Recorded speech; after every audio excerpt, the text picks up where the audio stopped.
Veja no ICL Notícias, segunda edição. Marçal cai da cadeira. Tudo sobre a queda do coach nas pesquisas depois de levar cadeirada de Datena. Não, Datena. Vai. Não. Drible no bloqueio. Rede X de Musk faz atualização tecnológica e muitos usuários conseguem acessar a plataforma mesmo bloqueada pelo STF. Guerra eletrônica. Um dia depois de pagers explodirem, novos ataques contra walkie-talkies usados pelo Hezbollah deixam mortos e feridos no Líbano. O ICL Notícias, segunda edição, está no ar.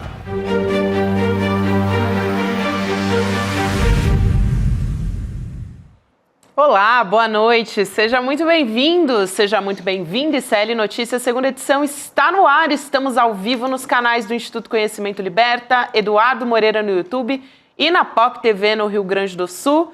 Chega mais com a gente que já vamos começar falando de pesquisa eleitoral pós-cadeirada. Tem muita coisa para a gente discutir essa noite. Boa noite, Chico Sá, Rodrigo Boa noite. Viana. A vida depois da cadeirada. A vida depois da cadeirada e a pesquisa eleitoral também, né, Rodrigo? E há o Twitter voltando a funcionar no Brasil. Eu mesmo fiz um teste aqui. Postei e saiu. Será que o Xandão vai me processar? O Xandão vai perdoar você, mas teste, cuidado Xandão. Na próxima. Foi um teste só. É bom avisar?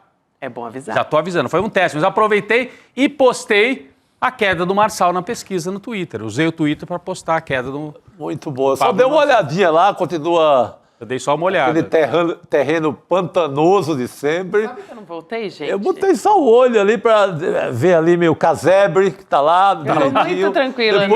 Não houve nenhuma invasão da sua... Nada. Tô muito tranquila na rede alternativa, nem entrei. Também mais cedo eu tinha tentado, não consegui. Falei, quer saber? Eu consegui agora no fim da tarde. Não tenho nenhuma vontade também de voltar, viu? Porque... Agora tá chique a nossa audiência hoje, né? Acabei de encontrar um amigo em San José, da Califórnia. Olha, Emanuel Costa. Aqui comunicando que tá ligado. Também é internacional, tem muita gente de outros países que manda mensagem pra gente aqui, Chico Sá. Muito bom. E a primeira pesquisa, a gente vai entrar nos detalhes dela com o Rodrigo a partir de agora, mas já dá pra dizer que Marçal oscilou para baixo? Já dá pra dizer com toda certeza, Gabi. Vou trazer alguns números aqui. Daqui a pouco também nós vamos falar, informações que chegam de Israel, do Oriente Médio, dando conta de que Israel movimenta as tropas em direção ao Líbano. Hoje foi mais um dia de explosões no Líbano, provocadas certamente pelo serviço de inteligência. A gente pode dizer ações terroristas do Estado de Israel contra os libaneses, e foi o prelúdio do que parece ser uma ofensiva israelense agora ao norte, portanto contra o Hezbollah no Líbano. Vamos falar já disso com a presença da Heloísa Vilela. Daqui a pouco também, quem mais está aqui com a gente? Leandro Demore também vai conversar com a gente daqui a pouquinho. E Heloísa Vilela. Mas começamos com as pesquisas aqui no Brasil. São Paulo, Recife, Rio de Janeiro, Belo Horizonte. Olha, gente, Marçal sentiu a força da cadeirada. Pesquisa Quest, divulgada hoje pela manhã, indica que o coach goiano, condenado por roubo a banco, roubo de contas bancárias, caiu 3 pontos. A margem de erro é de 3, portanto ele caiu no limite da margem. Mas há vários indicativos de que foi uma queda mesmo, eu vou explicar já isso por aqui. Acho que a gente pode colocar o primeiro gráfico indicando o resultado, a Quest desta quarta-feira. Olha aqui, são várias linhas para você não se confundir. Na linha verde, o prefeito Ricardo Nunes. A gente percebe que ele não se moveu, tinha 24 e continuou com os mesmos 24. A linha laranja, Guilherme Boulos, tinha 21 e subiu, gente. O Boulos subiu 2 pontos, de 21 para 23. Não aparece aqui, tá? Mas é o Nunes com 24, o Boulos com 23. Um empate quase absoluto no primeiro lugar. E aí, a gente tem aqui a queda do Pablo Marçal, de 23 para 20. Não é 24, tá? Ele cai de 23 para 20, quem estava com 24 era o Nunes. Então, observe aqui, a linha azul do Pablo Marçal indica a queda de 3 pontos. E a subida de quem? O Chico falava nisso, apostava nisso outro dia, que o Datena devia se recuperar. O Chico até cravou, falou, acho que ele vai voltar para 10 pontos. E foi exatamente o que deu, Chico. Depois da cadeirada, o Datena sai de 8 para 10, pode ser uma oscilação, mas é um indicativo, né? Subiu o Datena e caiu o Marçal, seria muita coincidência depois de um evento desse, né, Chico? Exatamente, e é que a pesquisa só pegou 2 dias pós-cadeirada, e não todo o campo dela, que são 3 dias. E aí amanhã o Datafolha, sim, que deve pegar os 3 dias do Inteiramente pós-cadeirada. cadeirante. Uma pesquisa... Então a gente pode ver até mudança, né, nos números. No Datafolha também. Vamos acompanhar. Amanhã sai o Datafolha. Então, retomando São Paulo, Ricardo Nunes 24, Boulos 23, Pablo Marçal sofrendo uma queda da cadeira e vem para 20 pontos. O Datena sobe um pouquinho, a Tabata não se mexe. A Tabata estava com 8, ficou com 7, não vai sair disso, viu? A tendência pode até ser a Tabata perder alguns votos, porque a turma mais à esquerda, na hora H, na dúvida, prefere votar no Boulos para evitar que 2 candidatos de direita sigam para o segundo turno em São Paulo. Mas eu dizia, Marçal caiu 3 pontos. Não pode ser margem de erro. A gente tem outros sinais de que ele caiu. O outro sinal, subiu a rejeição. Vamos mostrar aqui? Temos um próximo destaque aqui. Subiu a rejeição do Pablo Marçal. Esses aqui são os dados específicos do Pablo Marçal aqui na tela. Conhecimento e rejeição. Você conhece e não votaria no Pablo Marçal? Eram 41 na pesquisa da semana passada e agora 45. Então a curva vermelha é a curva de rejeição. Aumentou. Aliás, ele vem aumentando. Olha isso, gente. Em 2 meses ele explodiu de rejeição, né? Quase aumentou de 30 para 45. Conhece e votaria? Caiu um pouquinho. Então, a rejeição do Pablo Marçal também subiu de uma semana para outra. Mais um sinal de que quebrou o cristal com a cadeirada. A mão não quebrou, nem a costela. Mas o cristal da candidatura dele talvez tenha caído. E fora isso, a gente tem mais um sinal. Quando você pergunta, e segundo turno, hein? Se por acaso fosse o Marçal contra o Boulos, abriu a diferença. Na pesquisa anterior estava praticamente empatado. Vamos colocar aqui na tela um hipotético segundo turno entre Boulos e Pablo Marçal. Vamos lá, olha aqui, segundo turno. Vocês percebem, o Boulos é a linha laranja, o Marçal a linha azul. Na pesquisa anterior havia um empate quase absoluto. Agora a boca do jacaré abriu um pouquinho. O Boulos iria para 42 e o Pablo Marçal ficaria com 36. Abriu essa diferença. Indica que o povo olha para os dois. O Boulos também tem rejeição em São Paulo, é uma rejeição à esquerda, né? Muita gente que não quer votar porque acha que o Boulos é invasor, aquela coisa. Isso aqui indica que num campeonato de rejeições entre Boulos e Marçal, hoje, segundo a Quest, o Marçal tende a ser mais rejeitado. Mesmo quem não é de esquerda, vai preferir votar no Boulos para derrotar o coach que provoca aquele pandemônio, aquela provocação toda, aquela bagunça nos debates. Então, é mais um indicativo de que a cadeirada, sim, afetou o Pablo Marçal. E do lado do Boulos, o que aconteceu? Bom, ele subiu 2 pontos, Guilherme Boulos subiu 2 pontos nas intenções de voto de primeiro turno. Podemos tirar essa aqui, por favor, né? Então, Guilherme Boulos subiu 2 pontos nas intenções de voto de primeiro turno. E o que mais? Né? Podemos tirar essa tela, por favor, gente. Né? O Guilherme Boulos subiu no primeiro turno. E fora isso, se ele for ao segundo turno contra o Nunes, que hoje é o mais provável, é o Boulos contra o Nunes e não o Boulos contra o Marçal, porque o Marçal está em queda. Se o Boulos for para o segundo turno contra o Nunes, ele encurtou um pouco a diferença. O Nunes hoje teria vantagem. 46 Nunes, 35 o Boulos. Semana passada a diferença era maior, era 48 a 33. Significa que também o Boulos vai avançando. É um avanço lento. Os números indicam que o Lula ainda não conseguiu transferir todos os votos, especialmente entre quem ganha até 2 salários mínimos, entre quem vive nas periferias, onde o Ricardo Nunes, com a máquina da prefeitura e com uma capilaridade das campanhas a vereador, tem muito apoio, tem 500 mandatos, 500 candidatos disputando o mandato, apoiando o Nunes. Então, na periferia, entre quem ganha até 2 salários mínimos, o Nunes ainda tem vantagem e isso explica esta diferença. Mas diminuiu, hein? Diminuiu. É um sinal positivo a favor do Guilherme Boulos. Chico, quer fazer algum comentário ainda sobre isso aqui? São os números da Quest, a gente tem que esperar o Datafolha amanhã, mas deu uma mexida, eu acho, né? Deu uma mexida e eu acho que é outro jogo o segundo turno, né? a gente vê em muitos casos, quando vira para o segundo turno, esse número da pesquisa altera. Porque tem tem a sugestão de quem ganha o turno, tem a sugestão de que aquele candidato pode sim derrotar o prefeito que busca reeleição. Eu acho que teremos um jogo importante com o Lula. A propaganda do Boulos intensificou o Lula. É o Lula na TV o tempo inteiro, é o Lula no rádio, se refere ao Boulos como o candidato do Lula. Então, isso vai ter efeito, não sei se já no Datafolha de amanhã, mas em uma semana, naturalmente, vai ter efeito. E eu acho também, Gabi, que o que vai acontecer? Como no primeiro turno, se a gente puder voltar ao gráfico do primeiro turno, aquele primeiríssimo de todos, pessoal, como no primeiro turno a gente tem quase um tríplice empate, com uma vantagem para Nunes e Boulos, é o que indica aqui exatamente. Obrigado, gente. 24, 23 e 20. A tendência do Pablo Marçal é partir para o desespero, para a pancadaria, o que ele puder fazer, e aí ele vai tirar voto de quem? Do Nunes. Ele precisa derrubar o Ricardo Nunes. Então, o que tem de acontecer daqui até a eleição?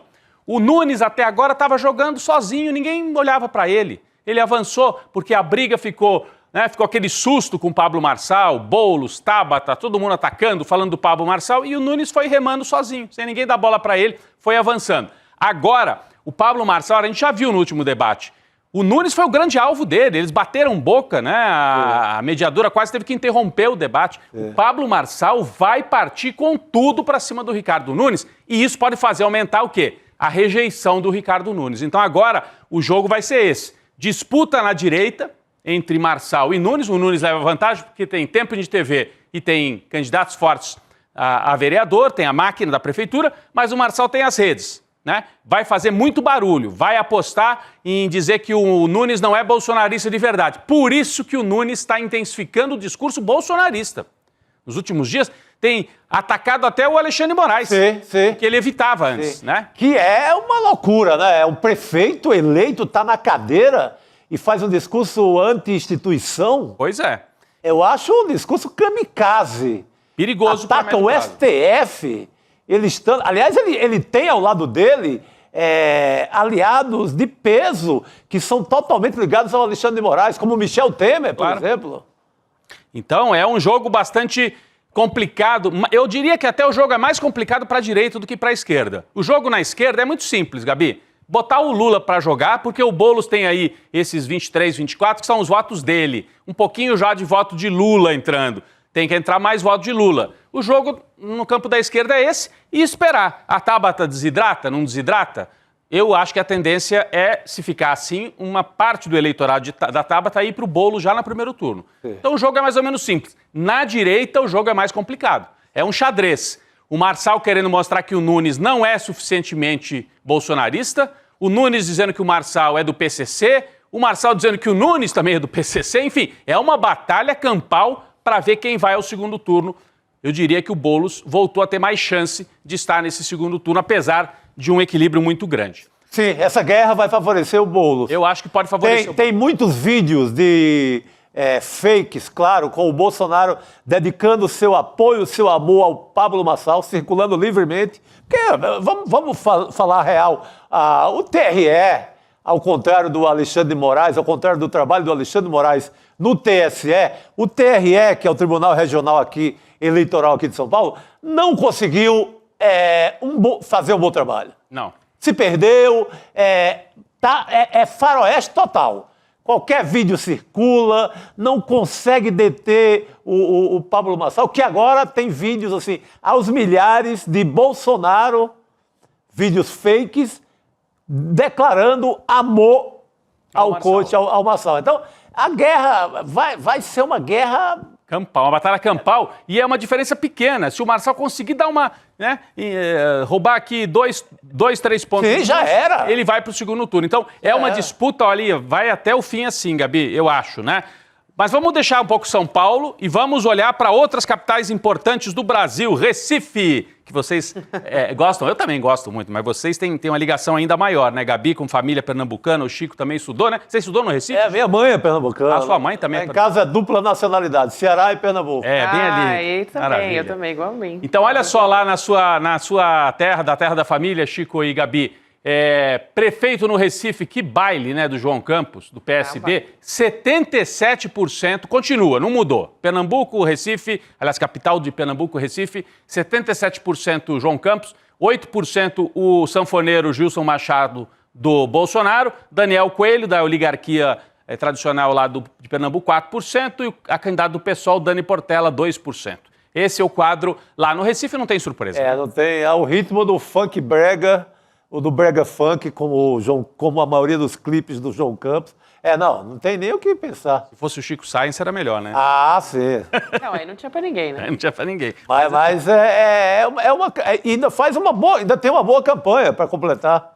É um fenômeno. E ele é faz meio como a Coca-Cola, não é porque reina que vai deixar de fazer uma boa propaganda. A propaganda dele é muito boa. Olha só, interessante essa observação do Chico. Então, Recife parece que está um jogo jogado já, né? Vamos para uma outra capital, Belo Horizonte, onde há muita disputa. Vamos trazer os números de Belo Horizonte, capital mineira. O Mauro Tramonte, do Partido Republicanos, apresentador de programa policial da TV Record, lá em Minas Gerais, tem 28%, ele vem liderando desde o começo. O atual prefeito, Fuad Noman, do PSD, do Partido Kassab, 20%. E olha só o bolsonarista, o Bruno Engler, Gabi, que a gente mostrava que vinha mais embolado aqui para baixo. O bolsonarista Bruno Engler tem chance, por essa pesquisa Quest, de ir ao segundo turno. Então a gente pode dizer que lá está assim, o Tramonte e dois aqui embaixo disputando para ver quem vai contra o Tramonte. É uma eleição da direita, Belo Horizonte. As duas candidaturas mais progressistas, Duda Salabert, do PDT, com 10%,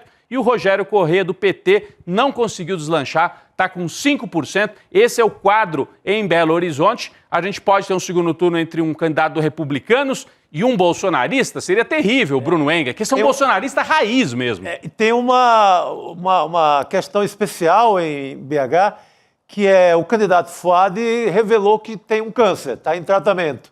Então, isso é um dado, ele foi corajoso ao revelar, não esconder da população, do eleitorado, mas é um dado que está na campanha. Que lembra um pouco o quadro do Bruno Covas aqui em São Paulo na campanha anterior, né? Lembram? O Bruno Covas, até o Nunes era o vice do Bruno Covas, e ele concorre já com todo mundo sabendo que ele tinha câncer, né?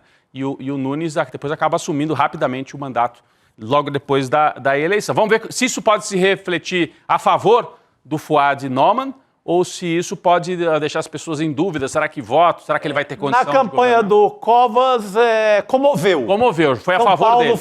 O eleitorado de São Paulo ficou comovido com a história. A questão é que a Duda Salabert e o Rogério Corrêa os eleitores, né, podem acabar depois migrando para o Fuad Noman, caso ele vá para o segundo turno. Exatamente, Gabi. Então, é uma tendência, o eleitor mais à esquerda não vai votar no Tramonte, né? Sim. Deve ir para o Fuad Noman. A questão vai já no primeiro turno? Vão fazer um ajuste? Vão no primeiro turno? Que tipo de negociação que pode haver? Porque senão tem o risco do candidato bolsonarista dar uma subidinha e ir para o segundo turno contra o Tramonte, que é um jornalista lá de programas policiais. Vamos para o Rio de Janeiro, onde teve uma mexidinha nessa última pesquisa Quest, hein? Pesquisa divulgada hoje, Rio de Janeiro. Olha só, pessoal no Rio de Janeiro, do campo progressista democrático, acendeu, não digo sinal amarelo, não chega tanto ainda, mas olha, vamos prestar atenção no que está acontecendo. Acho que botou emoção. Botou um pouquinho de emoção. Tem emoção no Rio de Janeiro. Porque vejam só, o Eduardo Paes ainda lidera com ampla margem, mas ele caiu 7 pontos, né? Caiu 7 pontos, de 64 para 57 em uma semana. Caiu 7 pontos. E do outro lado, aqui a linha azul, é o Ramagem. O Ramagem, candidato do PL, bolsonarista, subiu 5 pontos. O Tarcísio do PSOL vem encolhendo e agora está com 4%. A questão é, se ficar só nisso, vai subir mais um pouco e o Paes ganha no primeiro turno. Mas o pessoal está dizendo assim, olha, o bolsonarismo no Rio tem uma tradição de subir nas sombras, fora do radar. O radar está aqui, ó, e o avião dele está voando fora do alcance do radar. Foi o que aconteceu na eleição do Witzel, lembra? Era outro quadro, era governo do estado, não era prefeitura.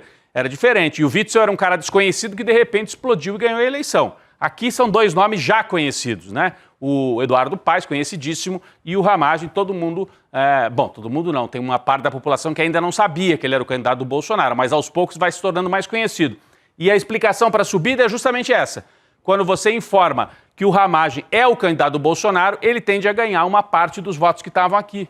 O pessoal fala, eu ia votar no Paes, mas eu gosto mais do Bolsonaro, porque o Paes, a gente já explicou, conseguiu cooptar uma parte do bolsonarismo lá no Rio de Janeiro, de gente até de milícia, de gente, enfim, ligada, né, assim, supostamente ligada às milícias. O Paes faz uma candidatura que vem do PT até setores evangélicos de direita. E aí o bolsonarismo, o eleitor, estava meio confuso. Conforme o Bolsonaro entra na campanha, o Ramagem sobe um pouco. Vamos ver se vai ter mais emoção. Se isso for se repetindo, pode estreitar um pouco a diferença, mas eu acho que é difícil tirar essa eleição do Paes. É difícil, mas inclusive o investimento de grana do bolsonarismo lá é pesado no momento.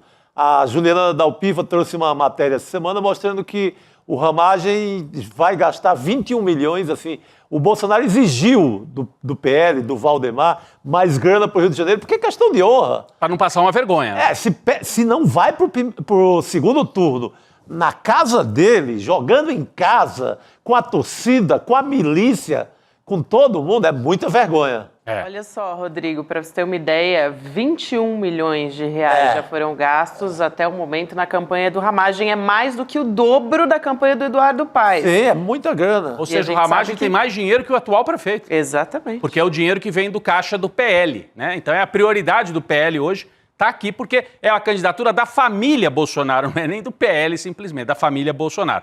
Pessoal, nós vamos voltar já a trazer outros números, principalmente da disputa em São Paulo, onde a gente percebe o tríplice empate. Mas antes disso, tem que falar do lançamento que acontece amanhã aqui, nova série documental no ICL, né? Bets, o jogo sujo que ninguém comenta. Bets, o jogo sujo que ninguém comenta. E começou essa produção, Gabi, antes daquela operação, né, que acabou prendendo gente das bets, que acabou prendendo influenciadores. Olha, o pessoal aqui do ICL e o Edu Moreira teve muito essa visão, né, de se antecipar e ver tem um mal-estar na sociedade brasileira. Vamos investigar isso. Enquanto a nossa equipe estava produzindo, estoura essa investigação importantíssima e cada vez vem uma outra novidade, empresas envolvidas em... lavagem de dinheiro. Então, amanhã estreia a série documental Bets, né? O jogo sujo que ninguém comenta, é online e gratuito às 8 horas da noite nesta quinta-feira. Portanto, amanhã você assiste o ICL Notícias, segunda edição, e depois acompanha esse evento aqui. E você pode se inscrever, é gratuito, icln2.com.br. Não é que pode, deve se inscrever para conseguir ter acesso ao link. Tá imperdível, o documentário forte, né? Imperdível, muito forte. Quando se fala que o jogo que ninguém comenta, porque realmente os maiores empresários desse jogo sujo, procurados pelo ICL, todos correram fora. Ninguém comenta, a mídia não comentava, agora um ou outro começa a dar uma matéria aqui e acolá, mas também de forma envergonhada, porque a maioria dos programas da mídia convencional tem patrocínio das bets. Então, não interessa a ninguém mexer com isso, a não ser o ICL. É isso, Gabi. Aproveitando, hoje também, no Em Detalhes, a gente conversou com um psiquiatra da USP. Eu comentei até aqui que a gente conversaria com ele para falar sobre o vício, né? Sobre o caso das bets, como isso está afetando a saúde mental das pessoas e o que deveria ser feito em termos de organização por parte do Ministério da Saúde, até para poder não só controlar e amenizar toda essa situação, mas também para a gente ter uma ideia do que está acontecendo, porque a gente também não tem nem a dimensão do cenário, quantas pessoas que estão, aos poucos a gente está começando, estão saindo algumas pesquisas, ontem a gente falou sobre gente que está deixando de estudar para poder, pessoas, né, recém-formadas na escola, deixando de estudar para poder apostar nessas plataformas, e também a gente tem outros tipos de cenário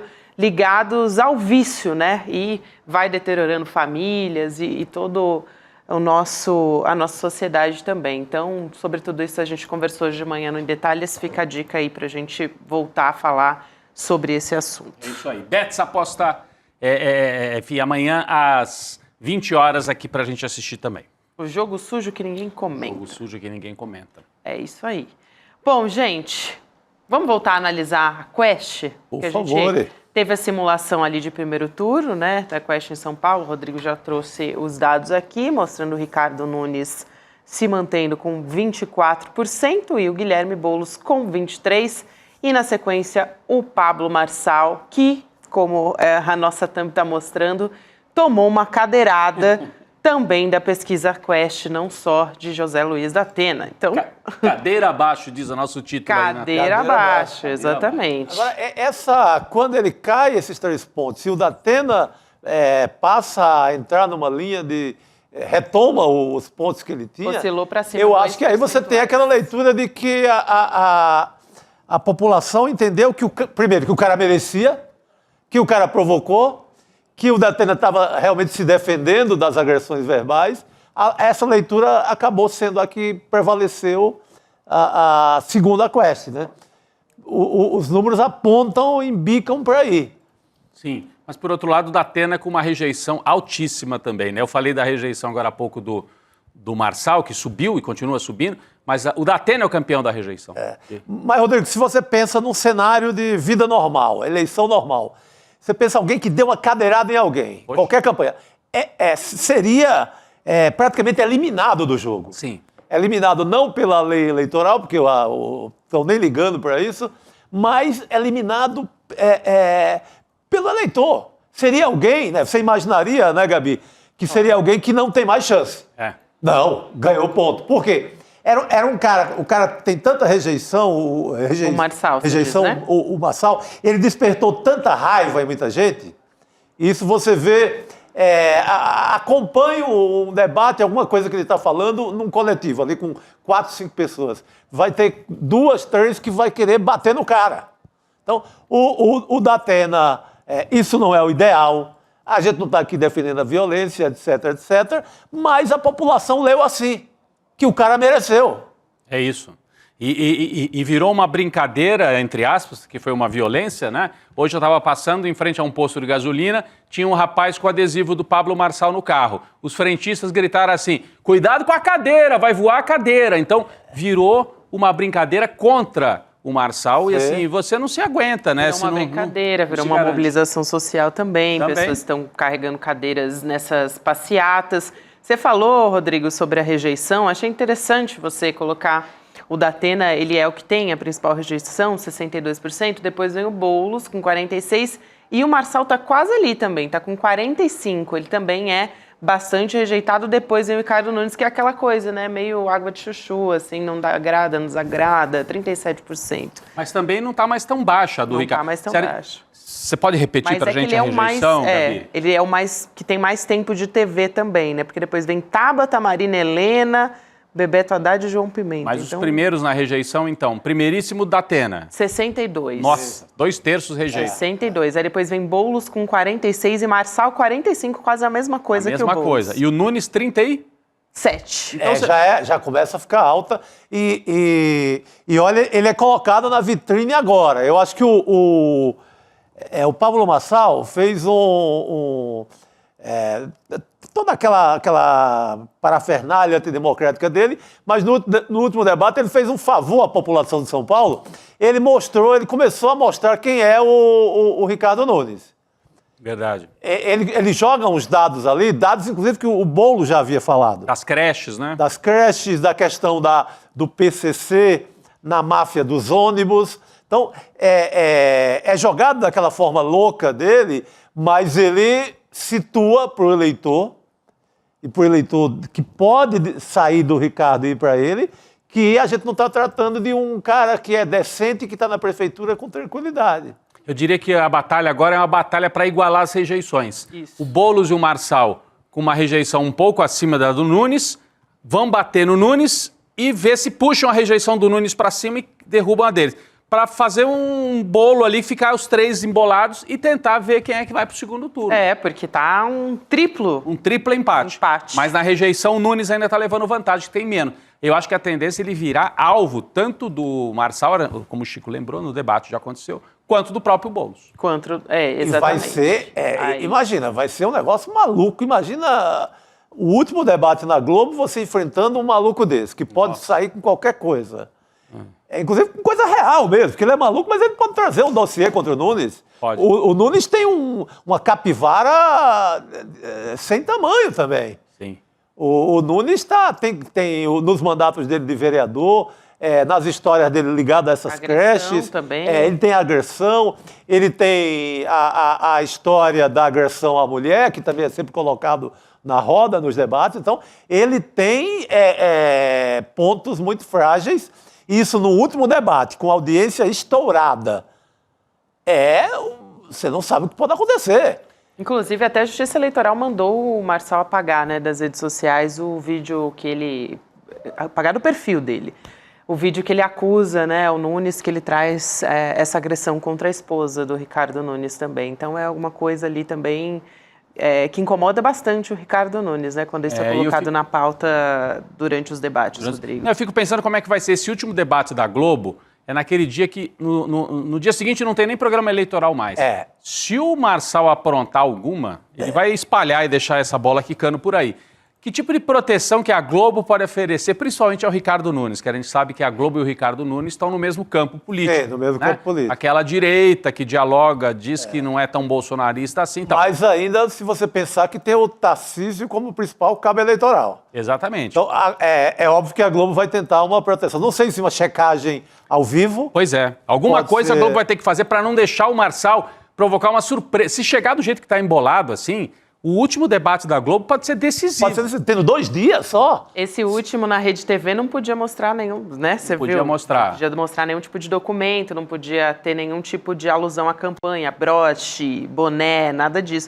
Então eles estão aos poucos, né, fechando o cerco. Então eu acho que podem fechar mais o cerco ainda. Se aprontar, você é retirado do estúdio, alguma coisa assim. Vamos ver. Vamos chamar o Demori para a nossa conversa? A gente vai mostrar os números do segundo turno também. Vamos. Demori já está com a gente, já devia estar ouvindo aqui a gente falar sobre rejeição, Demori, sobre as estratégias aí que o Marçal vai tentar também lançar a mão, porque sabe que chegou ou está chegando no teto. Boa noite para você, querido. Boa noite. Boa noite. Boa noite, pessoal. Tudo bem por aí? Eu ainda estou encarando, o Rodrigo até bem colocou ali, como um empate técnico entre os três, né? Porque tem uma incongruência dos números da quantitativa que só poderia ser respondida na qualitativa. Como geralmente esses institutos não fazem pesquisas qualitativas para a gente saber exatamente o porquê, eu acho que nessas horas faltam os porquês, sabe, Gabi? Então, por exemplo, o Rodrigo mostrou aquela primeira tela que o Marçal teve uma queda, né? Caiu 1 ponto abaixo da margem, né? Foi para 20, se não me engano, tá em 20 agora.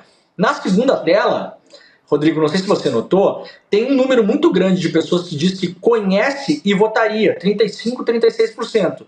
Então eu fico pensando, Rodrigo, se você conhece e votaria é 35%, por que só 20 vota?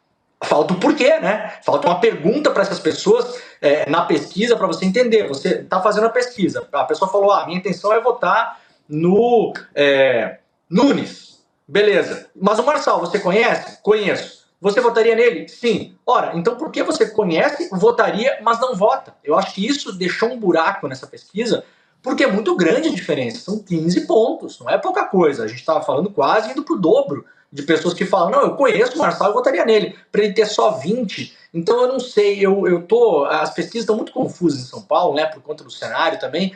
Eu ainda estou com o pé atrás, estou considerando, o Gabi, isso aí, Chico, um empate triplo ainda. Eu acho que qualquer coisa pode acontecer, né? E como vocês colocaram, com um debate da Globo, que sempre tradicionalmente acontece na sexta-feira, dia anterior à eleição. No sábado já não tem mais propaganda política. Você não pode, no domingo não tem boca de urna. Então a eleição praticamente acaba no debate da Globo. Vai saber o que esse maluco pode tirar da cartola, né? Exato. E quando a gente olha a espontânea, Gabi, obrigado. Eu estava procurando aqui a espontânea, a Gabi mandou aqui pelo WhatsApp para mim. A espontânea é empate total. Boulos, numericamente à frente, 15, Marçal, 14 e Nunes, 12. Então, até o Boulos e o Marçal são mais lembrados, porque tem um eleitorado mais, assim, ferrenho. Passional, mais né? passional. O Nunes, como a Gabi água de disse, chuchu, né? é água de chuchu. O pessoal vota, vota no Nunes, não quero tanta confusão assim. Tem muito voto do Nunes para evitar o Boulos, porque o Boulos ganharia a eleição do Marçal. Tem muito esse voto, que é um voto antipetista de São Paulo, um voto tradicional, né? É um voto tradicional. E eu acho que essa definição é muito boa, Chico. Exato. E tem um pote que o Chico até comentou, né? Tem um pote que o Boulos pode tomar votos ainda até o final, que é o pote da Tabata. Né? Então a gente pode imaginar que vai chegar lá no final da votação e, gente, eu estou ouvindo um áudio de bastidores aí, se vocês puderem tirar para mim, por gentileza, tá atrapalhando. Não é do estúdio, é de fora, tá? Obrigado. Tem um voto que chegando lá no final, né, o Chico até falou, pode ter um voto útil, que é aquele voto dos eleitores que são mais ou menos ideologicamente alinhados e tal, que pode ir pro Boulos. O problema é que o pote da Tabata tá secando, a Tabata tá com 7%. Tá com 7%. Se ela continuar caindo, né, Rodrigo, ela chega lá no final da eleição, o pote dela não tem mais nada para tirar lá de dentro, né, e o Boulos vai ficar ali naquela média dele. Então eu ainda acho que é um trabalho.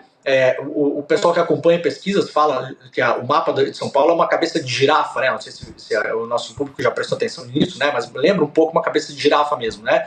E o Boulos está mais ou menos consolidado aí na classe média urbana, que tem ensino superior e tal, mas o Boulos notadamente perdeu todas as periferias que ele tinha ganhado na eleição passada. E como o Rodrigo bem falou, o Nunes tem a máquina na mão, o Nunes consegue tapar buraco de asfalto, ele consegue pintar a UPA, ele consegue, ele tem 500 candidatos aí a vereadores que estão levando o nome dele para tudo que é lugar, esses candidatos estão super pulverizados pela cidade, né? O PSOL não tem essa máquina, o PT já teve uma máquina melhor em São Paulo eleitoral, já não é mais tão grande. A Marta, que tem um recall nas periferias por conta do trabalho que ela fez na prefeitura, nós sabemos, inclusive pelas informações da campanha, a Marta já tem uma idade avançada, ela já não tem mais condições de entrar e subir em 3 caminhões por dia e sair lá do Capão e depois ir lá para outro lugar, lá na cabeça da girafa e lá no pescoço da girafa. Não tem mais essa disponibilidade para fazer tudo isso. Então a campanha do Boulos, por um lado, ela está meio amarrada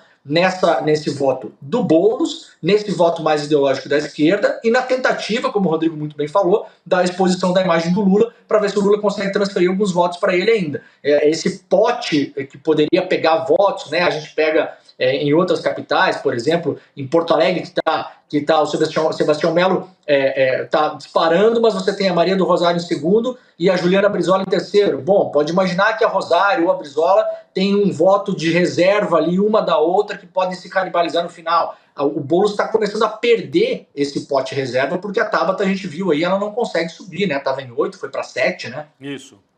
Isso é muito importante. Sim. Vamos dar uma olhada nos números de segundo turno de novo, então, também? Segundo turno, vamos lá. Ricardo Nunes e Guilherme Boulos, para a gente poder visualizar isso melhor. As intenções de voto em São Paulo. Nunes, com 46%, a gente está colocando aqui na tela agora. Boulos, 35%. Aí nulos e brancos, né? 13%, indecisos 6%. Cenário entre Nunes e Marçal, que seriam os dois candidatos aí da extrema-direita. Nunes ganharia com 47% e o Marçal com 27%.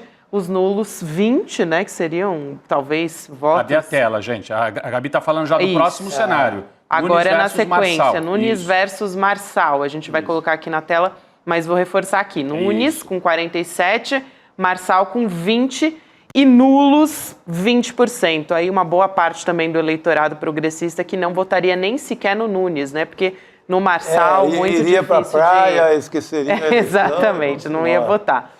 E tem um segundo turno, né? Uma outra simulação entre o Boulos e o Marçal, que foi simulado pela Quest. Então, o Boulos com 42% e o Marçal com 36%, que seria bastante próximo aí, né? Não é tão fácil assim. Mas é um pouco mais próximo, só que já teve mais próximo ainda.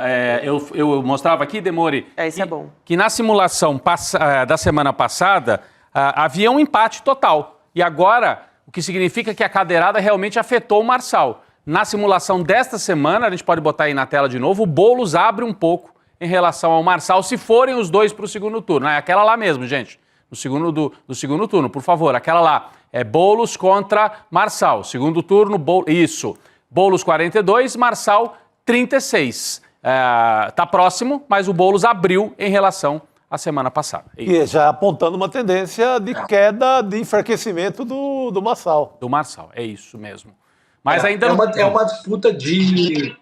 Não, é uma disputa de rejeições, né, Rodrigo? Você apontou também, né? O Boulos é super rejeitado, né? O Marçal, cada vez mais que as pessoas o conhecem, se o pessoal puder botar na tela até aquela pergunta, né? Conhece e votaria, não conhece, não votaria e tal, aquela tela diz muito bem, né? Conforme as pessoas vão conhecendo ele, também a rejeição vai aumentando. Então isso facilita para o Boulos contra o Marçal, porque o Marçal tem mais rejeição que o Boulos. Isso dificulta para o Boulos com o Nunes, porque a rejeição do Nunes não sobe, né? O Nunes é um cara pouco rejeitado pela população, ela fica ali numa mediana. O Boulos, eu não sei se nessa, aí ó, conhecimento e rejeição, né? Conhece e não votaria no Boulos, né? Não, é o Marçal. Alto, conhece e não votaria no Marçal. Isso. Isso tudo é o Marçal.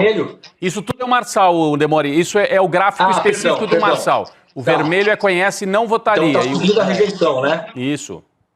Tá subindo a rejeição, perfeito. Então, esse é o grande impeditivo, né? A campanha do Boulos até brinca, né? Não dá para escolher adversário, né? O objetivo é chegar vivo no segundo turno. Agora, se pudesse escolher, isso não é a campanha que eu falo, obviamente eles poderiam escolher o Marçal. Agora, também acho, viu, Chico, que chegando no segundo turno, seja com o Nunes, seja com o Marçal, porque esse cenário está posto agora, e quando você vai fazer pesquisa, você também confunde as pessoas. É 1 milhão de perguntas, a pessoa está lá, está indo pagar boleto, está indo almoçar, está com sono, está cansada, sei lá, né? Então ela chega lá, tem 10 nomes, daí ela vai tentando lembrar quem é a pessoa, daí às vezes fala que conhece o Boulos, mas nem liga o Boulos ao Lula, eventualmente se ligar se podia votar, ou eventualmente se ligar se podia rejeitar. Então também tem uma imprecisão, a gente não pode tratar isso assim como, né, isso não é física nuclear, né, isso não é receita de bolo e se fala em receita de bolo justamente porque você não pode errar as medidas no doce, né, quem cozinha sabe, né,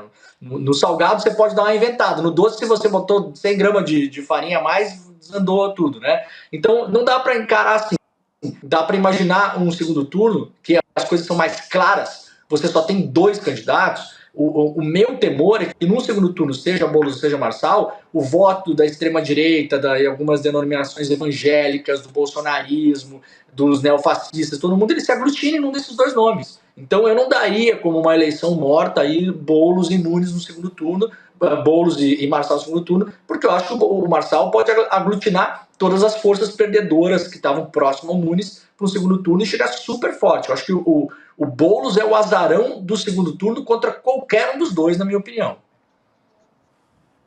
Exatamente. Não, o jogo é jogo duríssimo. Acho que reúne todo mundo. O antipetismo em São Paulo ele é fortíssimo, segue forte, sabe? Não tem lava-jato mais, viu, Demore? Mas segue fortíssimo. Então Tem Tarcísio, né? Tem Tarcísio. Eu não sei se seria grande jogo para o Tarcísio uma vitória do Pablo Marçal em São Paulo. Não.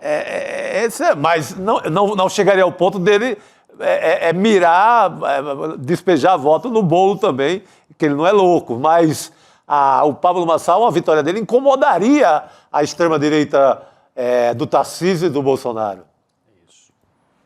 Gente, tem um outro ponto que eu quero trazer aqui, que tem a ver com as campanhas eleitorais, mas ainda em São Paulo. É uma notícia bastante interessante, vamos dizer assim, que a Folha de São Paulo apurou que as empresas do Pablo Marçal são alvo de processos, justamente por não registrar os funcionários com carteira de trabalho. Ele que está usando muito como um símbolo da campanha dele. Já teve aquela cena, né, em que o Guilherme Boulos bateu na mão porque ele ficava querendo colocar a carteira de trabalho na frente do Boulos, dizendo que ele nunca tinha trabalhado, que é uma fake news, né? Mas que foi irritando o Boulos. Foi o único momento até da campanha que ele se irritou com o Pablo Marçal. Depois continuou adotando esse tom muito mais ameno, né? É o tom que o Boulos tem adotado desde o início.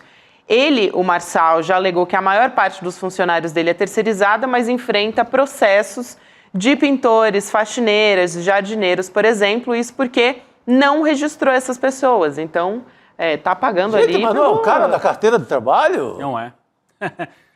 A gente mostrou até... Mais ou menos, Chico Olha, Sá, mais ou menos. Além desta matéria aí, viu, Demore, que a Gabi acabou de descrever, que a Folha de São Paulo traz hoje, eu mostrei outro dia aqui também a denúncia de que o Pablo Marçal, o resort que ele tem no interior de São Paulo, demitiu no meio da noite, na véspera de Natal, um rapaz que foi contratado lá, pejotizado, precarizado, MEI, né? Tinha aberto uma MEI e tal, foi demitido, chutado no meio da noite pelo Pablo Marçal. Na noite de Natal, colado ali no Natal. Na A família véspera não de teve Natal. tempo Dia de passar o 22 Natal. de dezembro, gente, em 2021, essa Exato. história. Eu ia trazer justamente a história, a gente tá aqui, ó.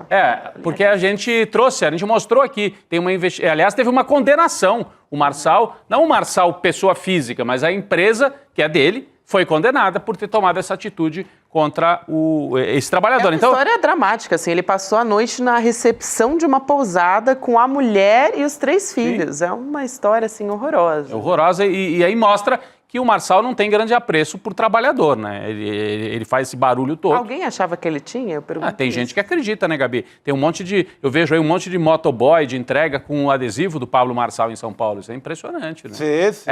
Essa história do empreendedor, assim, por esse lado, né, que o Marçal usa muito, né? É o empreendedor de rede, de aplicativo. De si mesmo, né? Ele gera uma ilusão nessas pessoas. Gera. Uma ilusão de ganho imediato, de fazer fortuna, de fazer riqueza. Ele representa um pouco isso para muita gente. Então ele tem essa... E ao mesmo tempo, mas aí a hipocrisia, né, de usar a carteira de trabalho contra o Boulos e ele mesmo detesta a carteira de trabalho. O problema é que as informações não chegam, né? As informações demoram para chegar na população, né? O Rodrigo Marçal está há muitos anos aí martelando uma imagem, né? E a construção de imagem, hoje em dia, ela é feita por lampejos. Antigamente, você fazia a construção de imagem, mesmo dos políticos, né? Você fazia uma construção de imagem de carreira, você tinha suas administrações, né? Você ia para a campanha falar dos seus feitos, você tinha assim, ou entrava para a política e tinha uma longa carreira como empresário, como advogado, como jornalista. Hoje em dia nada mais disso importa, as pessoas consomem hoje informação fragmentada, o nosso cérebro tem de 3 a 5 segundos para ser capturado pelo vídeo do momento, se não for capturado a gente chuta para cima e pega um outro vídeo.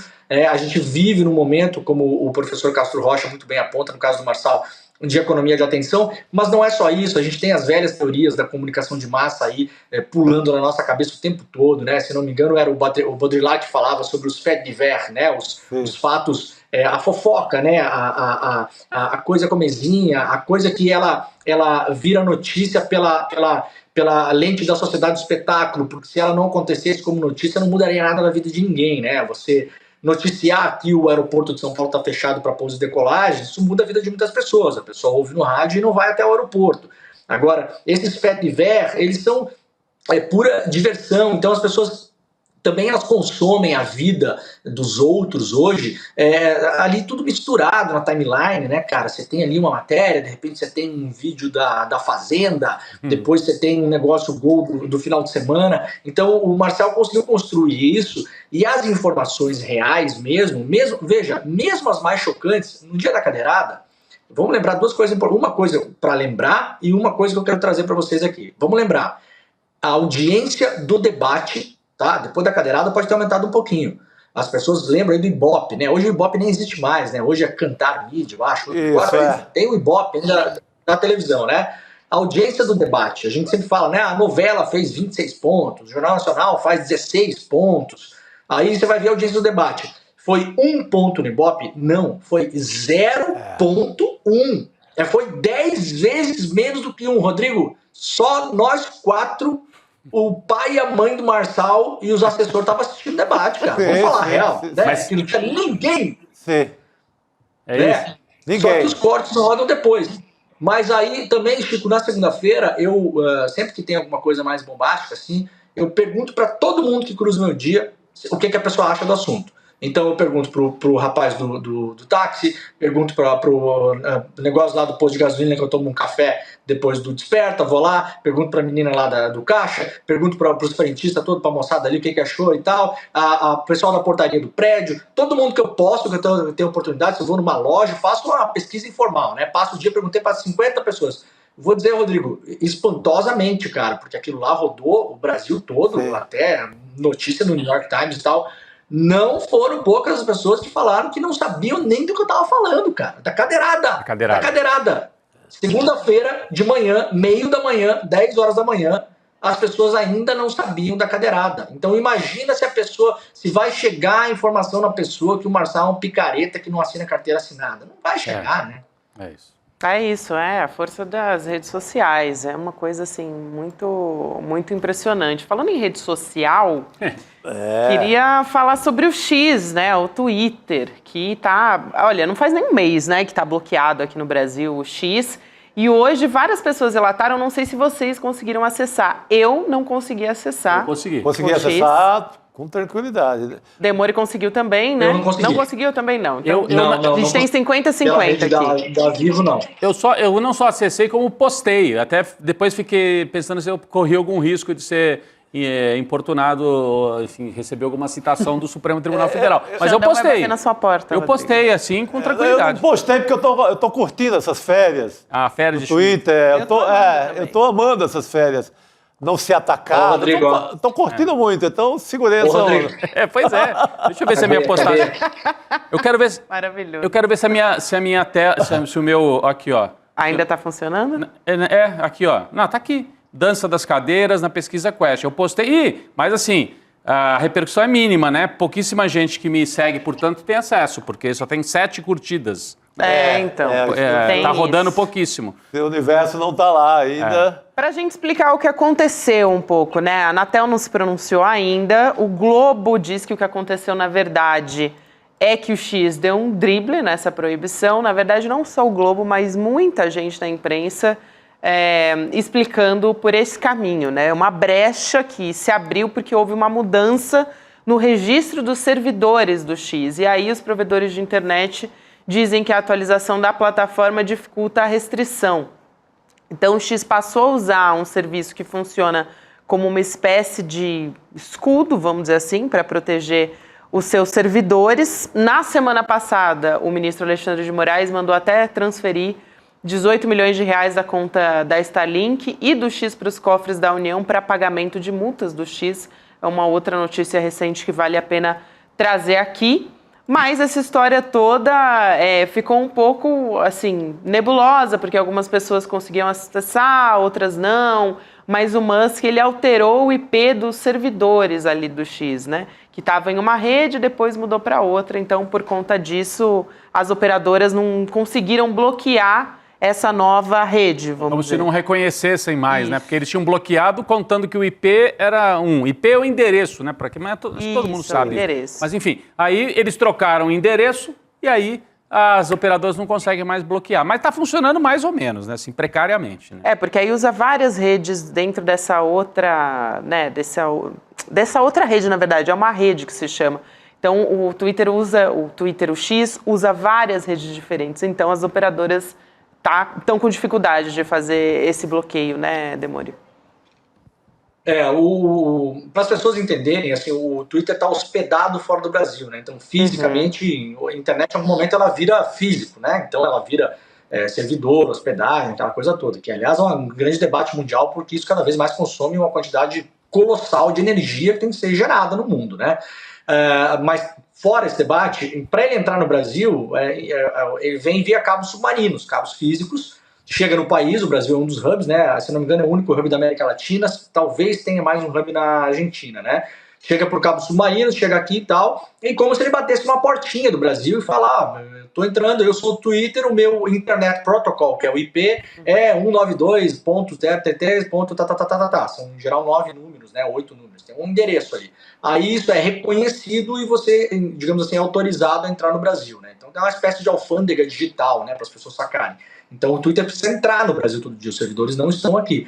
Aí eles agora mudaram para um outro serviço, é o que se tem comentado, né? A gente não tem certeza absoluta disso ainda, que é o Cloudflare, que é um serviço, como se fosse uma espécie de nuvem que ela fica sorteando IPs diferentes. Então o Twitter agora entra no Brasil por vários IPs diferentes e isso é meio randômico, então fica mais difícil de você bloquear. Poderia fazer um bloqueio, Gabi, tecnicamente por um outro método, que é um bloqueio por DNS, que seria uma coisa mais efetiva. Isso não foi feito no Brasil, né? Então pode ser encarado como um drible aí.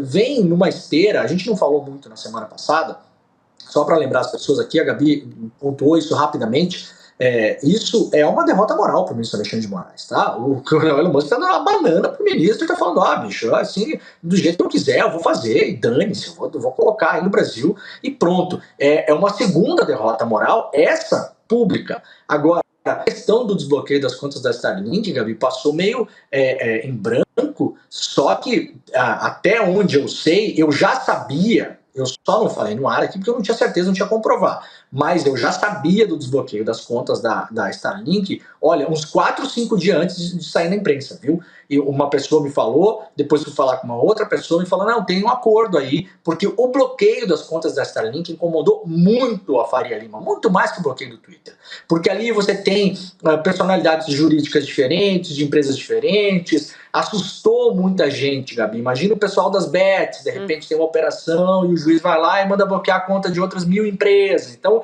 ninguém quer mexer com isso no Brasil, entendeu? Quando você vai, se você for muito rico hoje no Brasil, vai incorporar um prédio em Balneário Camboriú, por exemplo, o velho da van, ele não vai incorporar no CPF dele e muito menos no CNPJ da van. Cria-se uma outra holding, um outro CNPJ, você se protege, né? Você cria uma incorporação só para aquele prédio. Se aquilo for a falência, a justiça que se vire para ir atrás do dinheiro daquele CNPJ. Quando o Alexandre pula a cerca e vai para cima de uma outra empresa, você assusta o velho da van, o cara da Riachuelo, os empresários golpistas, a Faria Lima, fica todo mundo em polvorosa. Os caras não estavam nem aí para Twitter. Botou a mão na Starlink, ficaram assustados. E aí teve uma pressão de bastidores muito grande em cima do Alexandre de Moraes. Então foi uma derrota silenciosa. O Alexandre desbloqueou as contas, meio na surdina, pegou 18 milhões de reais lá da Starlink para pagar as multas do Twitter, mas veja, não tem lógica, Gabi, porque o Twitter segue sendo multado todos os dias no Brasil. Ele segue perdendo acordos judiciais porque não aparece mais para se defender, ele segue perdendo processos, então as multas estão se acumulando ainda. Ora, por que é que foi liberado as contas da Starlink? Porque o Alexandre de Moraes acabou sendo pressionado e teve uma derrota silenciosa. Então, na semana passada, uma derrota silenciosa para o ministro e hoje o Elon Musk, né, como se diz na gíria, né, Gabi, você que é jovem, esfregando a cara no chapisco, né? Total. Perdeu o mané. E tem que ver agora como é que vai ser isso, né? Porque o Supremo até poderia intimar a Cloudflare, né? O Demori estava explicando aqui, a empresa que é dos Estados Unidos, mas não sei se tem representante legal no Brasil também, quer dizer, aí é um outro problema também. Olha lá, não tem representante legal no Brasil, ou seja, aí vira um outro problema também, né? Porque... Ele deu o drible da vaca. Deu o drible, exatamente. Não, e você jogou de um lado e pegou do outro. Você bloquear os IP... mas é muito difícil você bloquear os IPs da Cloudflare, porque, por exemplo, muitos serviços usam. Por exemplo, o nosso camarada do DCM, o Diário do Centro do Mundo, no ano passado o site foi hackeado. E eles decidiram, então, hoje, se você entrar muitas vezes no DCM, você vai ter um aviso lá para, né, marque as 5 ovelhas, marque os 3 ônibus, né, o que é bicicleta, aquelas coisas chatas, você fica meia hora fazendo. Aí você entra no DCM, né? E aí o DCM, por exemplo, usa o serviço do Cloudflare, ou não sei se ainda está no Cloudflare ou um serviço parecido. Então, se você bloquear IPs do Cloudflare em série, esses IPs eles são usados oportunamente por cada serviço em cada momento distinto. Então, se você bloquear, você vai derrubar, é uma treta, você vai derrubar assim, milhares de negócios pelo Brasil. Não é simples. Quando eu tinha blog, eu cheguei a usar também esse serviço. Tá? Ficava hospedado lá nos Estados Unidos. Pagava uma taxa, era um negócio assim, era seguro, mas, enfim, muita gente usa, milhares de pessoas usam. Né? Muito bem, então é muito, muito mais complexo do que parece, né? E aí, gente, o Musk, claro, né, não perdeu esse momento, né, ele não perdeu a deixa, ele postou no X o seguinte, vou pedir aqui para a nossa produção colocar na tela. Qualquer tecnologia suficientemente avançada é indistinguível da magia. Um pouco Carluxo essa postagem. É mestre Yoda, né? Mas é esperto, né? Ele tá quase dizendo que, olha, é impossível você me deter, é impossível parar o X. E meio filosófica também, né? Uma coisa assim... misteriosa. Ele foi buscar um drible pirata ali e tá bancando a ousadia dele e esfregando na cara do Alexandre de Moraes. Inclusive, essa frase do Musk é uma adaptação de um escritor britânico também, de ficção científica, que é o Arthur C. Clarke, um conto do Clarke, né, que deu origem a um filme, é um famosíssimo, clássico filme 2001, Uma Odisseia no Espaço.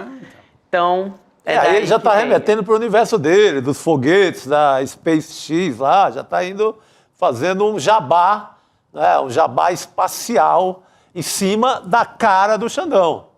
dólares. É isso aí, gente. Olha, o Chico, depois da extrema-direita ter roubado da gente Pulp Fiction, o Clube da Luta, eu não vou deixar roubar o filme do Kubrick, tá? Então o Elon Musk que vai catar coquinho em outro lugar.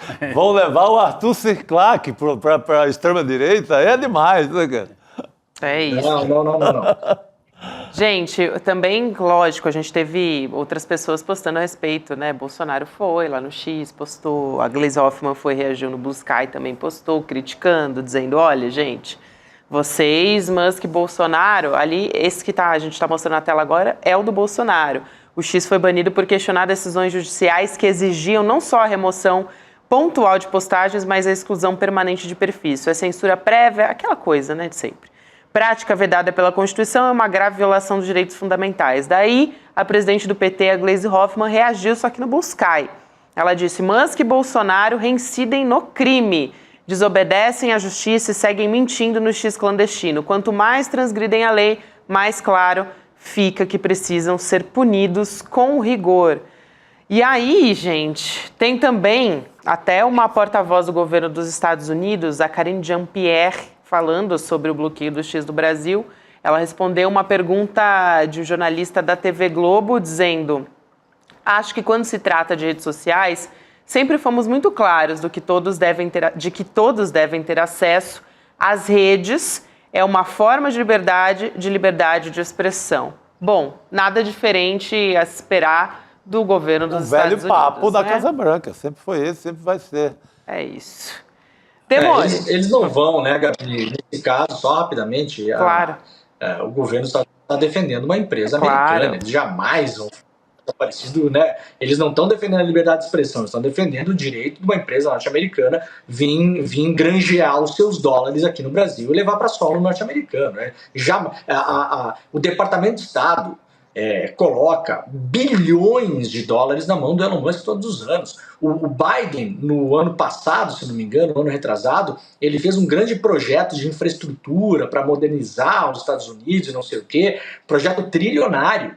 Dessa grana, Gabi, 150, 160 bilhões de dólares seriam investidos só na infraestrutura para a eletrificação de carros nos Estados Unidos, para colocar carregadores nas autoestradas, postos de carregagem rápida, trocagem de baterias. Isso beneficia diretamente a Tesla. Então, o governo dos Estados Unidos, para lá da bobajada de liberdade de expressão, blá, blá, blá, é um mega de um negócio, né? Jamais que eles falariam nada diferente disso. Muito bem, Demore. Obrigada por hoje, querido. Sempre um prazer ter você com a gente. Valeu, beijão. Obrigado. Boa noite, querido. Falou, Rodrigo. Cuidado do Twitter aí, Rodrigo. Liga aí, Magal. Vai ter que apagar a postagem, igual certas pessoas. Apaga esse BO. Tem pessoas que apagam a postagem. Na semana que vem, né? o Rodrigo N2 direto da Papuda. Né? Não, aqui tem outros presídios bons em São Paulo. Tem outros bons em São Paulo. Tem Tremembé, né? Tem vários. São Paulo tem Tremembé. É o presídio das estrelas. Das estrelas. Ele tem que ir pro das Eu estrelas, exijo. né, gente? O que é isso? É isso. Exatamente. Valeu, Demore. Bora. Beijo, gente. querido. Gente, trazer notícia recém-saída, eu ia dizer. Acabou de sair, diga, Não, eu ia Rodrigo. só dizer que daqui a pouco nós vamos falar de algo impressionante que aconteceu hoje, que foi esse ataque cibernético, mais um, no Líbano. Vocês vão ver as imagens, nós vamos debater aqui isso, o significado desse novo ataque. Ontem eles atacaram os pagers e hoje atacaram os walkie-talkies. O que é isso? Estão usando ainda? No Líbano estavam, né? Já vão atacar os fax. Os fax, vai ter ataque aos aparelhos de fax também. A mimeógrafo. Também. Pô, pelo amor de Deus. Mas antes disso tem notícia do Brasil, né, Gabi? Vamos trazer notícia do Comitê de Política Monetária do Banco Central. O Copom acabou de anunciar um aumento na taxa de juros, olha só, em 0,25% ponto percentual. A Selic foi para 10,75%. Esse é o primeiro aumento de juros desde agosto de 2022 e o primeiro também deste mandato do presidente Lula. Então, essa subida está acontecendo no mesmo dia que o Fed, que é o Banco Central lá dos Estados Unidos, anunciou um corte de 0,50 ponto. É isso mesmo, 0,50 pontos na taxa de juros. Meio, também conhecido como 0,5%. Também conhecido como 0,5%. Então, lá nos Estados Unidos desce e aqui sobe com Galípolo com tudo, viu? Com Galípolo, com tudo. Que desastre, hein? Pois é, todo mundo votou na subida dos juros, pela informação que a gente tem aqui. Cara, eu acho, isso é um desastre.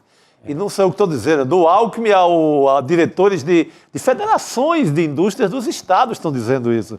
Gente que quer produzir alguma coisa, quer fazer um parafuso, um pão, uma lata, nossas roupas. Quem quer produzir no Brasil está desesperado. Quem tem microempresa, quem vende alguma coisa no Brasil, quem tem sua esquina lá com algum movimento, com um pequeno restaurante, isso é um desastre. Isso é um desastre, cara. Na hora justificando como um risco de inflação, né? Baseado aqui no Boletim Focus, que entrevista 4 gatos pingados na Faria Lima? Exatamente. Eles entrevistam os economistas, donos de banco, e os donos de banco dizem, precisa subir o juros, senão a inflação explode. Aí a profecia se cumpre, né? E aí vai lá o Banco Central, tá bom, então a gente sobe. Hoje vai ser, a partir de agora, pode ver em todos os portais, Jornal Nacional, vai ser aquela alegria. Hoje tem festa. Tem festa. Hoje tem festa na Casa Grande. Hoje estoura o balão, porque o cara consegue reverter, consegue aumentar, vai entregar alto, talvez ele consiga mais meio pontinho daqui para dezembro, e entrega numa condição que mesmo que o Galípolo seja ali politicamente mais acossado pelo Lula para baixar, já perdeu esse um ponto. É um ponto que se perde em construção do Brasil, em reconstrução do Brasil. É isso. Ganham os rentistas, quem tem dinheiro aplicado. Ganha a turma da ciranda, a turma da jogatina. É por aí. É por aí, gente. A gente tem atualização também sobre um caso grave, aquele do Walk Talk, né? A gente falou ontem sobre os ataques dos pagers, né? A gente volta a falar do Líbano agora, desses ataques contra aparelhos de comunicação utilizados pelo Hezbollah. Eles deixaram de usar celular por conta de determinação da liderança do Hezbollah. E hoje aconteceu mais uma série de explosões, gente. Dessa vez em walkie-talkies. Ontem a gente falava dos pagers, né? Dos bips. 20 pessoas morreram e 450 pessoas ficaram feridas. Você está vendo aí as imagens na sua tela dos dispositivos, né, que explodiram. Ontem foram 12 mortos, né? Então a gente teve um número razoável hoje também. Muita gente ontem ficou ferida, quase 3 mil feridos, mais do que hoje, mas hoje a gente teve uma quantidade maior de mortos. Depois, justamente, a gente teve primeiro o caso dos bips e agora os dos walkie-talkies, que são utilizados. Eles explodiram ontem de forma simultânea, né? E ontem o Hezbollah também acusou os israelenses. Só que Israel, claro, desde que aconteceu, não se pronunciou a respeito disso. A gente vai trazer Elô Vilela para conversar com a gente aqui a respeito disso e outros assuntos também. Elô já está aqui na tela com a gente. Boa noite, Elô.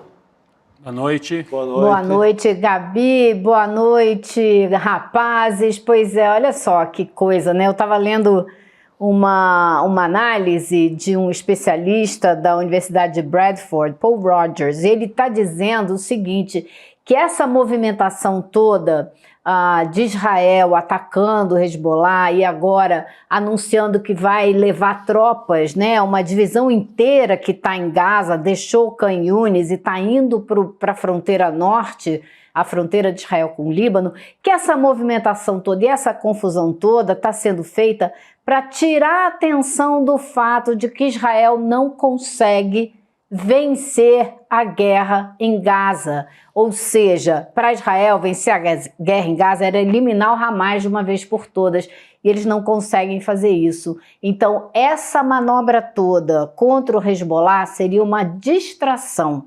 Eu não sei se ele tem razão, mas o problema é que essa situação toda está criando uma tensão enorme, o medo de que essa guerra, né, se exploda agora com o Líbano, trazendo ainda mais tensão para uma região que já é para lá de tumultuada, de tensa. Nesse atentado de ontem, nessas explosões de ontem, o embaixador iraniano ficou ferido e agora o Irã está prometendo retaliação. Então, a Casa Branca entrou hoje dizendo que está fazendo muita diplomacia para evitar uma guerra de verdade, né, com toda a força nessa região.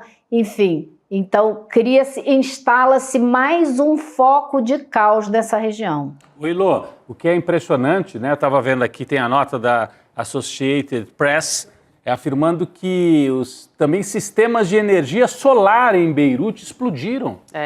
Coisa impressionante. Então, os israelenses teriam a capacidade de explodir sistema que alimenta energia solar de casas em Beirute. Vamos relembrar, então. A Gabi já contou aqui, mas primeiro foram os pagers, né? Aqueles bips antigos que foram ontem.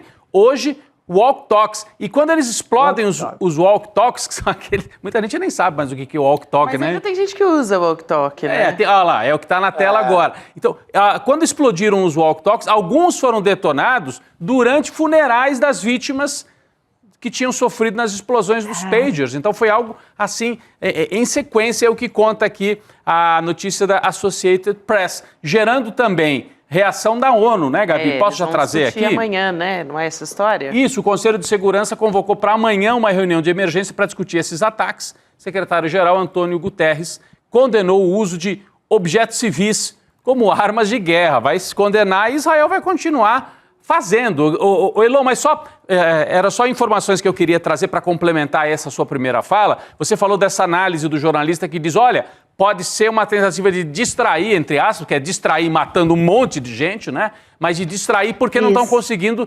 terminar o serviço lá em Gaza. Tá ficando pela metade em Gaza, né? E o governo de Israel, mas aí, além dos ataques cibernéticos, está movendo tropa de verdade em direção ao Líbano, não é isso, Gabi? Exatamente.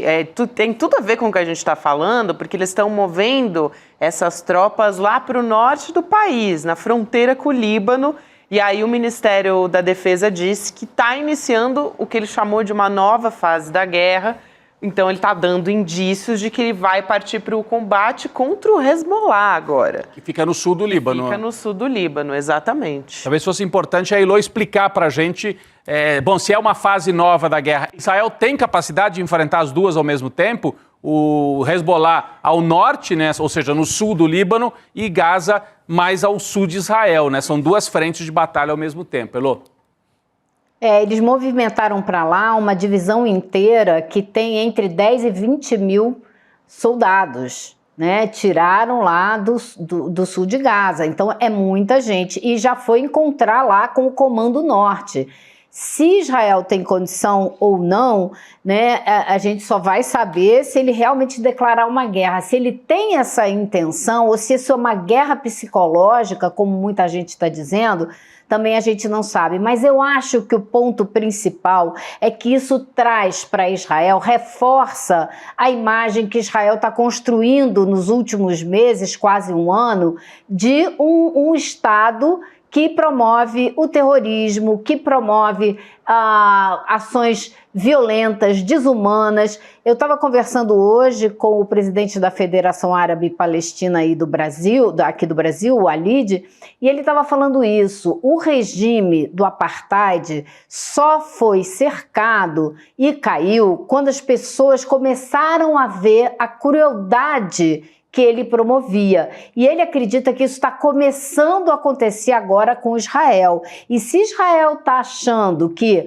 promovendo esses ataques no Líbano e talvez, quem sabe, começando uma guerra com o Líbano, ele vai conseguir avançar e vai conseguir mais espaço, talvez ele esteja cavando o próprio buraco, porque só vai reforçar essa imagem que já se construiu no mundo e que está sendo cada vez mais a imagem dominante que o mundo tem de Israel. Basta ver o que aconteceu hoje na ONU, né? Exato. Exatamente. A gente também traz essa informação sobre a ONU, o que é uma novidade, né, também. A gente tem acompanhado a ONU, Elô, nos últimos tempos, né? O Conselho de Segurança da ONU se pronunciando mais ou menos como uma nota de repúdio, não tem tido um efeito prático em relação a Israel desde que tudo começou na faixa de Gaza. Agora a gente vai ter essa reunião de emergência sobre essas explosões, mas de fato a gente tem que ver como é que isso vai se refletir de fato para impedir talvez esse avanço, né? De transformar a guerra em algo ainda maior, né, Chico? Olha, Agora, teve uma decisão mais importante na ONU hoje, né? Teve a votação de uma proposta palestina. Exato. Que passou com 124 votos. Foi isso, né? Elô, Dizendo que Israel Geral, tem que sair, desocupar os territórios, tirar os assentamentos no prazo de 1 ano. Claro que a ONU não tem força de lei, não pode obrigar Israel a cumprir, mas está aí o resultado. 124 países aprovaram essa proposta, só 14 votaram contra, são os usual suspects, né? Estados Unidos, Israel propriamente, né, Chico? Argentina, né, Elô? Argentina, nosso vizinho. Hungria votou com Israel. Hungria, a turminha bacana, né? Agora, você vê que vários países da Europa ficaram ali na abstenção. A França não, a França votou a favor dessa medida, mas a Alemanha ficou em cima do muro, Suíça, Suécia, Polônia. O Brasil votou a favor também. O Brasil votou a favor, obviamente. O Brasil fala de genocídio, o Brasil diz que o que está acontecendo em Gaza é genocídio, né? Então, assim, acho que foi uma medida, foi uma votação muito importante, que não tem poder de lei, mas que isola Israel ainda mais e diz que os países devem se preparar para suspender qualquer tipo de compra de produto que venha de assentamentos israelenses nos territórios palestinos. Ou seja, já vai começando a falar da necessidade de tomar medidas econômicas que forcem Israel a acabar com essa ocupação nos territórios palestinos. Eu acho que é um passo importante na construção dessa imagem no mundo. Tem peso político, né, Elô? Tudo bem, não tem uma garantia de que isso vai ser cumprido, mas é isso, tem um peso político, isola ainda mais Israel. E a gente vai ter justamente antes da Assembleia Geral da ONU isso acontecendo, então é bastante importante. O Benjamin Netanyahu também vai discursar em Nova York no dia 26 de setembro, o mesmo dia em que o presidente palestino Mahmoud Abbas. Então, tudo isso está acontecendo num momento político importante. Lógico que os Estados Unidos, né, votaram, como disse Elô, votaram contra essa proposta ali na ONU. Então, a gente teve 124 países, só para reforçar, votando a favor, 43 se abstiveram e 12 países, além de Israel e Estados Unidos, como já se esperava, votaram contra essa proposta. Mas é uma vitória importante, né, para a gente ter vai ser um climão na ONU semana que vem. Imagina o climão na ONU, torta quando chegar o Netanyahu, né, para discursar. Vai ser uma torta de climão. Espero que muita gente deixe a Assembleia na hora que ele começar a falar. É isso, Elô. Agora a gente queria trazer também uma outra reunião, não falando da reunião da Assembleia Geral da ONU, mas a gente teve uma reunião aqui no Brasil que foi muito importante. A gente mostrou ao vivo ontem imagens de uma reunião no governo federal com os 3 poderes falando sobre a emergência climática, falando das fumaças, das queimadas, né, dos incêndios. O presidente Lula disse que não estava para brincadeira, esse foi o termo que ele usou, e anunciou um crédito extraordinário de 514 milhões de reais para um programa de combate às queimadas. Então, ele, apesar de ter anunciado esse valor, né, que é um valor importante, ele reconheceu que o país não estava preparado para lidar com incêndios criminosos. A Elô ela também acompanhou a história, né? Ela vai contar pra gente o que ela soube a respeito disso. Elô, agora, não é exatamente uma novidade também os incêndios criminosos acontecendo nessa época do ano, né? Assim, não é. Os climatólogos falam sempre a respeito disso. Mas nessa proporção e a maneira como eles aparentam terem sido coordenados, foi realmente algo novo. O presidente Lula fez essa reunião ontem, ele juntou todos os poderes da República, né? Então, o Judiciário, o Executivo e o Legislativo. Então, tinha ministros, presidente da Câmara e do Senado, Supremo, AGU, TCU, tinha todo mundo lá. E eu achei muito interessante que ele começou a reunião com, assim, digamos, uma aula de um dos maiores cientistas de clima que existe no mundo, que é um brasileiro, Paulo Artacho, e que explicou para quem estava ali o que a gente está enfrentando, né? o perigo que é, como que a Amazônia queimando solta muito mais dióxido de carbono no ar do que ela é capaz de absorver, enfim. Então ele fez toda uma explicação para quem ainda não entende o que a gente está enfrentando, entender, e a reunião já começar no tom do perigo que a gente enfrenta, cientificamente falando. Eu achei isso muito interessante.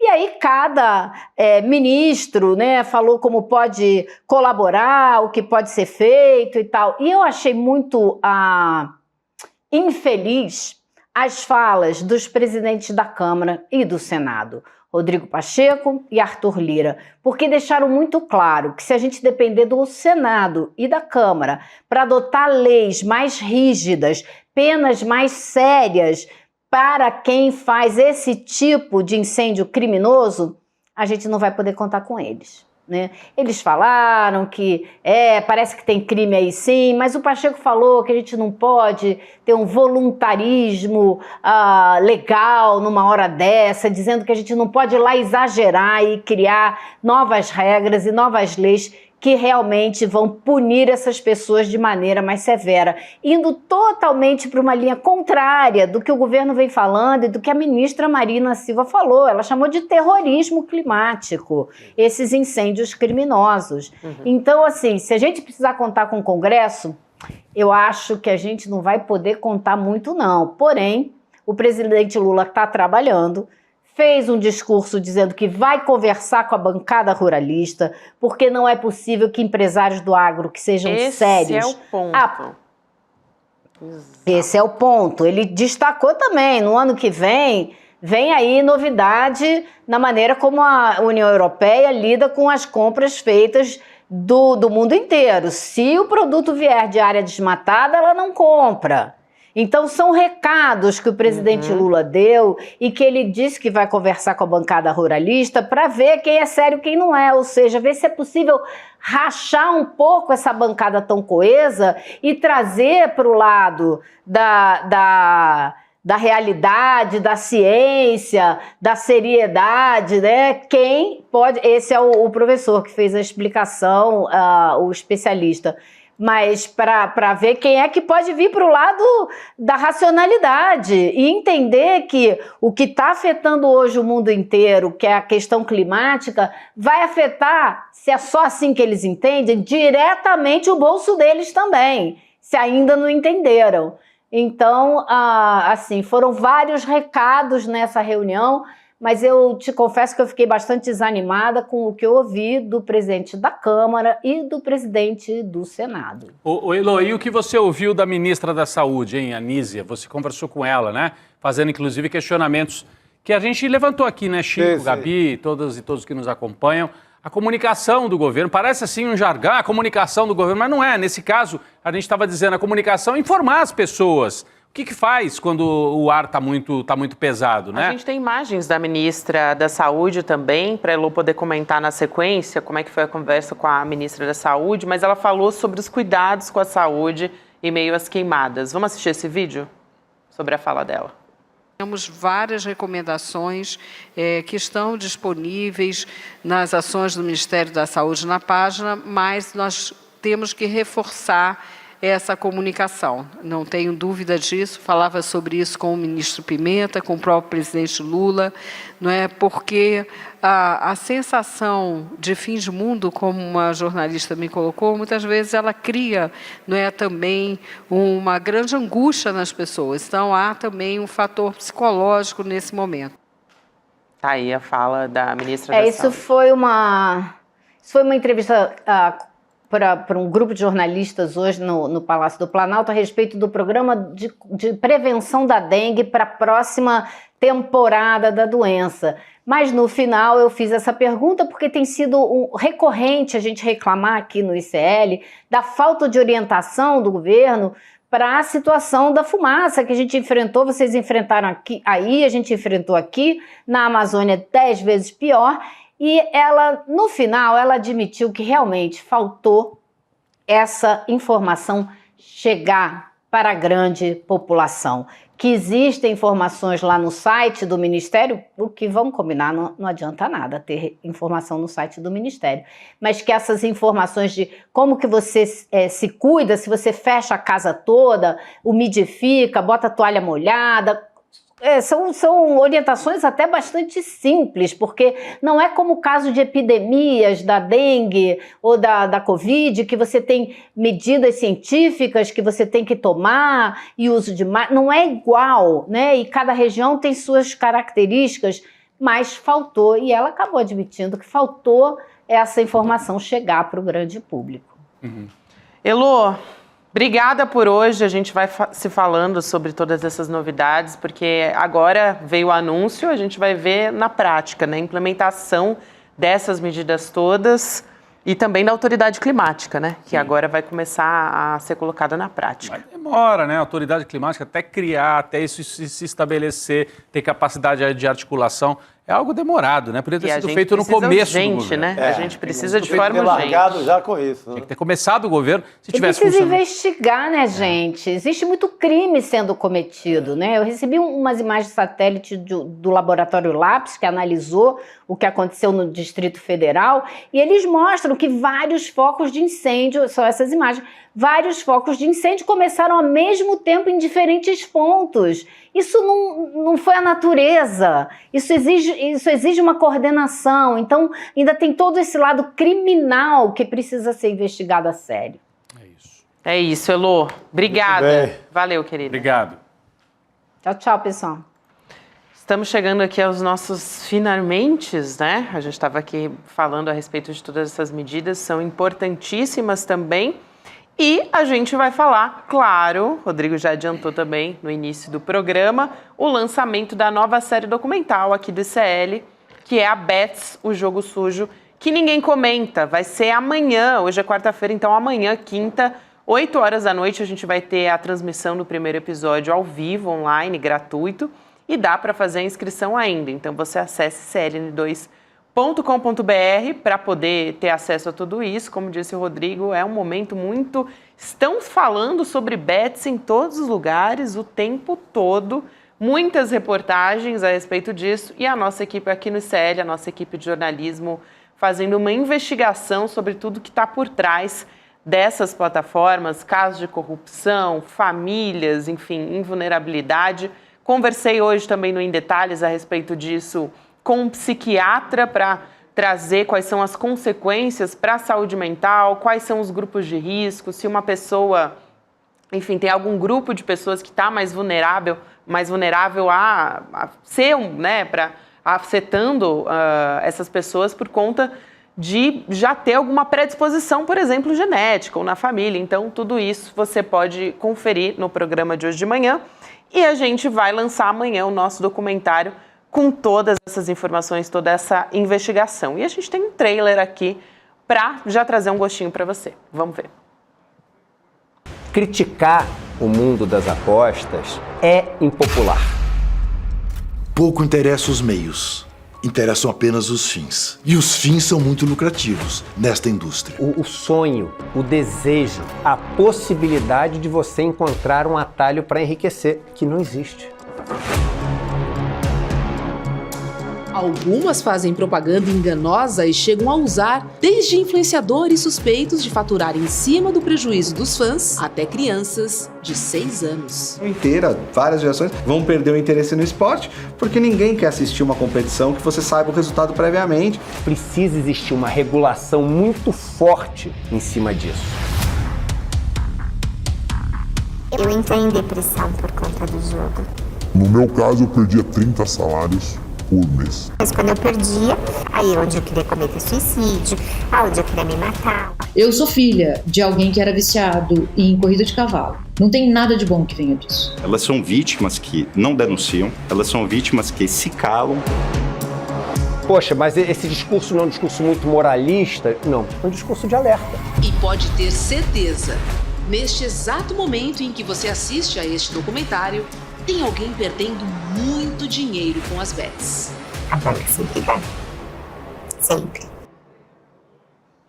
Você assistiu e ouviu aí já algumas vozes, né? Do Eduardo Moreira, Roberta Garcia, do Juca Kfouri, Ronaldo Couto, a Mili Lacombe também estava falando sobre o pai dela, que era viciado em corrida de cavalos. Então, tudo isso você acompanha amanhã. Faz a sua inscrição em icln2.com.br. Lembrando, a gente está também com a nossa Robertinha Garcia concorrendo no prêmio Mais Admirados Jornalistas Negros e Negras da Imprensa Brasileira. Então a gente pode fazer a votação na Roberta até sexta-feira. É a segunda edição desse prêmio, que já começou faz algum tempo, então você acessa cl.com.br/Roberta para ser encaminhado para o site da votação e dá para fazer essa votação até sexta. Então ainda tá. Eu já votei. Recomendo o voto agora mesmo. É isso aí. Sentar o dedo. Sentar o dedo, sem dó nem piedade. Vamos votar. Temos agora provocação histórica com Lindener Pareto, nosso querido coordenador aqui, historiador, com a Márcia Tiburi, gente. Marçal gosta de apanhar patriarcado e violência nas eleições brasileiras. Então tá quentíssimo o programa. Cima da bucha. Que vai começar a partir de agora. Então é só permanecer aqui no link para acompanhar o Provocação Histórica ao vivaço. Ao vivo. É isso. Valeu, gente. Rodrigo, Chico Sá, Rodrigo Viana e eu estaremos de volta amanhã. E, claro, a nossa programação no ICL a partir das 7 horas da manhã. Tchau, amanhã, pessoal. Isso aí. Fala, turma, é amanhã que a gente vai lançar a nossa série documental Bets, o jogo sujo que ninguém comenta. Ninguém pode perder. É uma série documental que traz denúncias que vão abalar a estrutura desse mercado. Uma doença que tomou conta do país e só o ICL tem coragem de enfrentar. Se você já se inscreveu, fica atento, que amanhã você vai receber um e-mail com o link para poder assistir. Se você não se inscreveu ainda, é agora a hora, é de graça poder assistir. Clica no link aqui embaixo para você poder assistir e se inscrever. Em poucos segundos você vai estar inscrito. Um abraço e até amanhã.